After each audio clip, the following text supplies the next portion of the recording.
Higil to sa sigaw ng tao para maibalik ang tiwala ng mga mamamayan para sa ating mga pamahalaan. Ladies and gentlemen, the Palace Press Officer, Undersecretary Claire Castro. Magandang araw, Malacanang Press Corps. Pangulong Marcos Jr. nais palakasin ang kakayahan ng local government units sa paghahatid ng serbisyo sa taong bayan. Sa 2026 national budget, malinaw ang hangarin ni Pangulong Ferdinand R. Marcos Jr. Ang pamahalaan mismo ang lalapit sa taong bayan sa pamamagitan ng mas malakas at mas may pananagutan na local government units.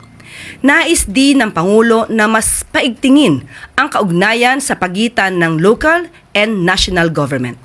Para sa taong ito, mayroong 1.19 trillion pesos na national tax allotment na matatanggap ang mga LGU. Bukod pa sa 31.72 billion pesos na special shares mula sa national taxes at 1.41 billion pesos mula sa fire code fees. Dagdag pa rito ang 57.87 billion pesos sa ilalim ng Local Government Support Fund, mahigit doble kumpara noong 2025, na dinisenyo upang palakasin ang kakayahan ng mga LGU na maghatid ng basic services, magtaguyod ng kabuhayan at magtayo ng ligtas at matatag na komunidad. Binigyan diin din ng Pangulo ang suporta sa low-income at resource-constrained LGUs sa pamamagitan ng Growth Equity Fund at iba pang uri ng assistance programs. Pero sa likod nito, nilinaw ng pamahalaan na hindi pwedeng bigla na lang may ilalagay na proyekto sa isang lungsod o bayan na hindi alam ng mayor o ng LGU. Ibig sabihin, sa ilalim ng 2026 budget framework, ang mga prioridad o proyekto sa local level ay dapat na manggagaling mismo sa kanila batay sa kanilang local development plans. Isang bagay na magpapalakas sa devolution sa ilalim ng Executive Order No. 103. Layunin din nitong palakasin ang Growth Equity Fund sa mga LGU. Ito'y dahil naniniwala ang Pangulo na ang local government unit ay hindi lamang tatanggap ng pondo, kundi mismong may-ari ng programa at siyang responsable sa resulta. Meron ding 15.33 billion pesos na inilaan ang pamahalaan para sa Disaster Rehabilitation and Reconstruction Assistance Program na mula sa 39.82 billion pesos na galing sa National Disaster Risk Reduction and Management Fund para sa taong 2026. Malinaw ang nais at hangarin ni Pangulong Marcos Jr. Ito ay pagtibayin ang serbisyong lokal at bigyan ng kapasidad ang mga LGU upang malayang makapagdesisyon para sa kanilang nasasakupan.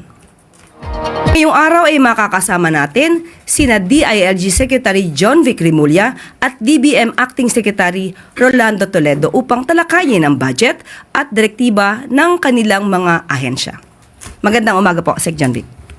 Magandang umaga po, Aling Claire. Magandang umaga sa inyo lahat. Statement na ba ako? Narinig nyo naman ang pahayag ni Secretary Claire na ang ating Pangulo ay nagbigay ng bagong prioridad para sa local government. Higil to sa sigaw ng tao para maibalik ang tiwala ng mga mamamayan para sa ating mga pamahalaan. There is a crisis of confidence now between the people and the government. That was caused by the revelations of the flood control scandal. Ngayon na nakita natin kung ano ang depekto ng ating budget, ang depekto ng ating gobyerno, ginagawa lahat ng ating Pangulo para pumarehas ang laban. Tinatama niya ang mali sa DPWH, tinatama niya ang mali sa national government, at pinapalakas niya ang lokal na gobyerno. Kung titignan nyo, ang tawag namin dyan ay friction cost. Mas mataas ang friction cost sa national government kaysa local government. Kaya magbibigay siya ng kakayalang malaking kakayahan sa ating local government sa pamamagitan ng Local Government Support Fund at iba pang mga paraan. Kung titignan nyo, ang maraming proyekto ang nakalahad ng ating Pangulo unang-una dyan sa batay ng ating sa Department of Education, meron tayong nakalaan na 40,000 school rooms in 1 year na itatayo. Ito ay PPP project na ako hinihinarap ko sa ating Pangulo at sa ating Private Sector Advisory Council na idaidaan na sa local government units yan. Nagagaranti ko kung nasa local government units daan yan, ang cost ng classrooms will go down by 40% at the minimum. And the local economy will be stimulated as well. Kinusap ko mga governor, kinusap ko mga mayor, yung mga highly in need sa mga classroom to school room to student ratio, at sila'y pumapayag. May higit din doon, marami tayong problema sa housing na gusto rin natin daan sa local government units na matibay na mararamdaman ng ating mga syudad na mabibigyan ng housing lalo-lalo na ang ating mga pinakamahirap, mga informal settlers, yung mga rural informal settlers.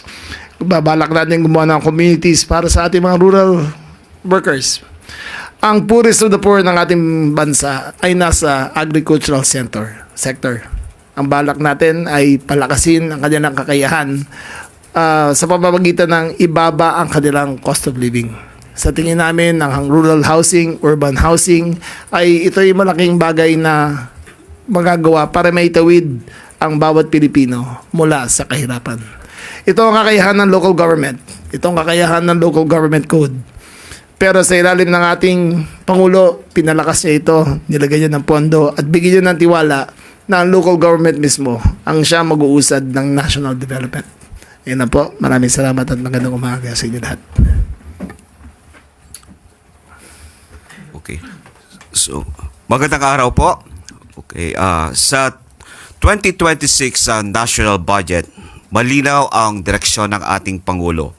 Ito ay ang ilapit ang serbisyo sa tao sa pamamagitan ng mas pagpapalakas, paglinang ng kakayahan at pagpapaigting ng pananagutan ng ating mga local government units o kanayunan. Ang paniniwala po ng administrasyon ay simple at direkta. Kung lokal ang problema, sa lokal na pamahalan din dapat manggaling ang diskarte o desisyon. Kaya po sa 2026, hindi lamang natin dinagdagan ang pondo ng mga LGU, binago natin ang mismong paraan ng paglalagay ng pondo sa budget. Mas malinaw ang papel ng lokal na pamahalaan. Mas buo ang kanilang kapangyarihan at mas malinaw ang pananagutan. Sa ilalim ng 2026 General Appropriations Act, makakatanggap ang mga LGU ng 1.19 trillion na National Tax Allotment or NTA. Bukod pa sa mahigit na 31.7 billion na special shares mula sa national taxes at 1.41 billion mula sa FAR Code fees. Ang ibig sabihin lang po nito, LGUs ang pangunahing tagapagplano at tagapagpatupad ng serbisyong panlipunan sa antas ng komunidad. Hindi lang sila tagatanggap ng pondo, sila na ang may hawak ng manibela. Dagdag pa rito, ang 57.87 billion na local government support funds sa 2026, mahigit doble kumpara noong nakarang taon.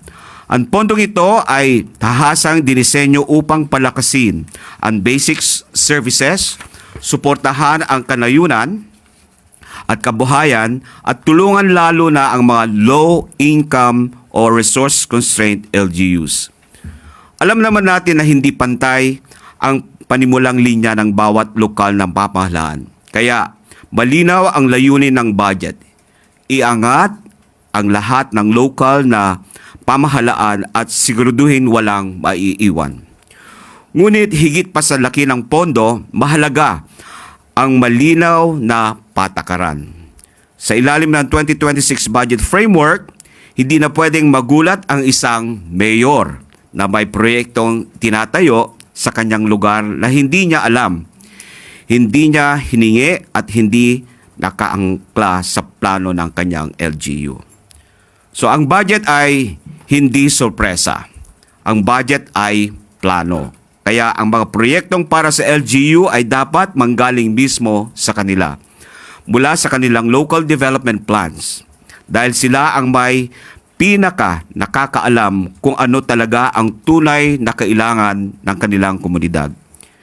Ganito rin ang prinsipyo sa disaster response at rehabilitation.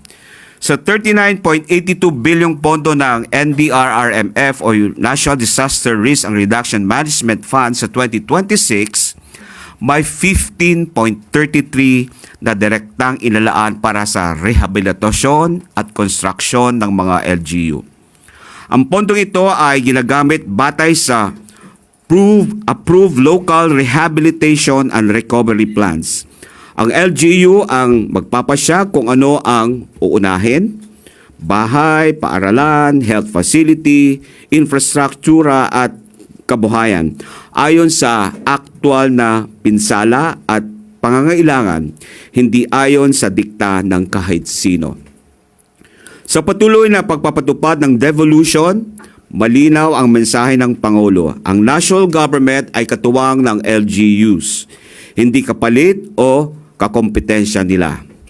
May pondo, may suporta at may malinaw na balangkas upang matiyak na ang serbisyo ay maayos, planado at may pananagutan sa lokal na antas.